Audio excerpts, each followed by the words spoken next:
What's up, guys, and welcome back to Bottled and Bond. Today, we're continuing this whole little bourbon rye tradition, Kentucky tradition.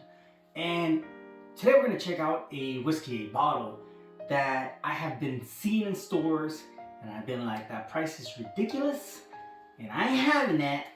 But I've actually been eyeing, because we actually took a tour of this distillery when they were still aging their bourbon. They were still aging their rye. They didn't have none of that. All they had is white distilled spirits. I believe their rum possibly, or vodka, or whatever the hell they were making back then. Their gin, I believe they did have a gin. But they had different mixed spirits as well. So they were crafting out something good. Their distillery is in downtown Kentucky. And the tour that we did was pretty freaking nice. It was nice, and I was very excited to try their bourbon whenever it was released. It was finally released in 2019. 2020 happened, and all I kept seeing was their rye, super overpriced, in my opinion. And then on our last trip during the holidays, 2020 in Kentucky, I finally spotted their bourbon, small batch. Let's go ahead and check out Peerless. Bam! So like I said, this company right here had a pretty nice tour. Not extravagant or nothing, it's just a small building downtown Kentucky right near Evan Williams and all that. So this is a small batch, Peerless Kentucky Straight Bourbon Whiskey.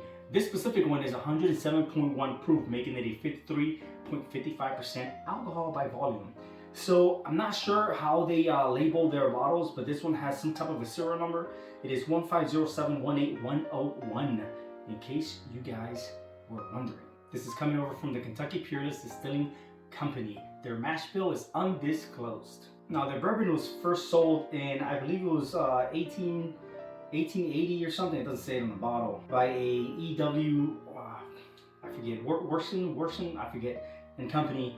And they went through Prohibition and all that stuff. And now this release in 2019 makes it about 100 plus years since they've produced bourbon. Back in the days, it used to be in Henderson, Kentucky.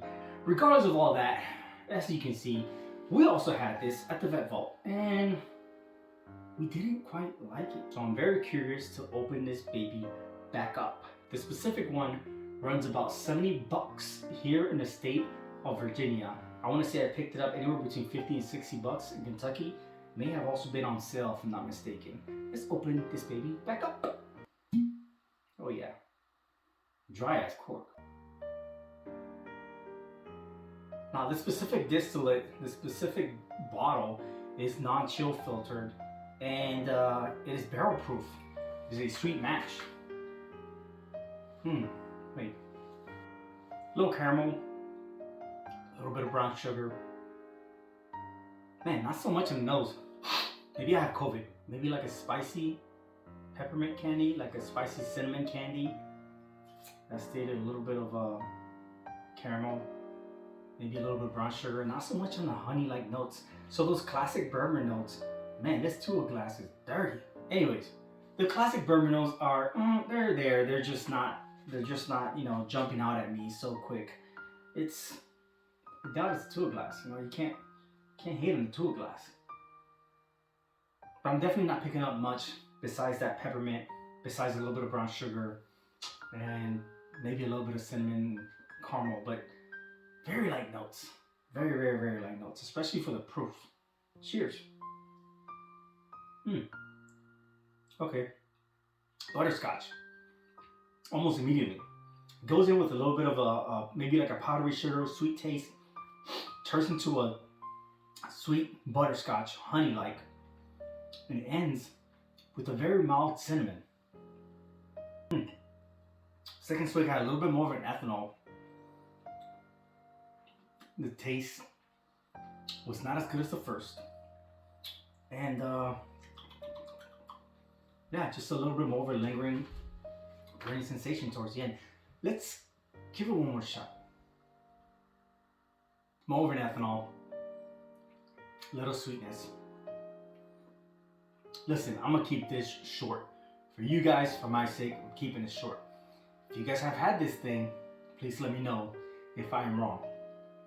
$7 price point in Virginia, I'm not picking it up. I like these guys because I like how they treated us on the tour. and they were just great. You know, it was a great experience. But man, this is the same thing we picked up at the Vet Vault.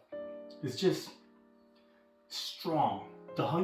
So if you guys remember, whenever I reviewed the Pikesville is coming in at 110 proof, and it was so smooth and easy to drink. This is only 107, and man, does it just—it's still there. It's still there. The flavor, it started off kind of good, not for $70, maybe not even 60 or 50, but it did start off pretty good. But on the second swig and the third swig, or third pull, as NGUNZ would say, I don't know, it's ethanol, you know.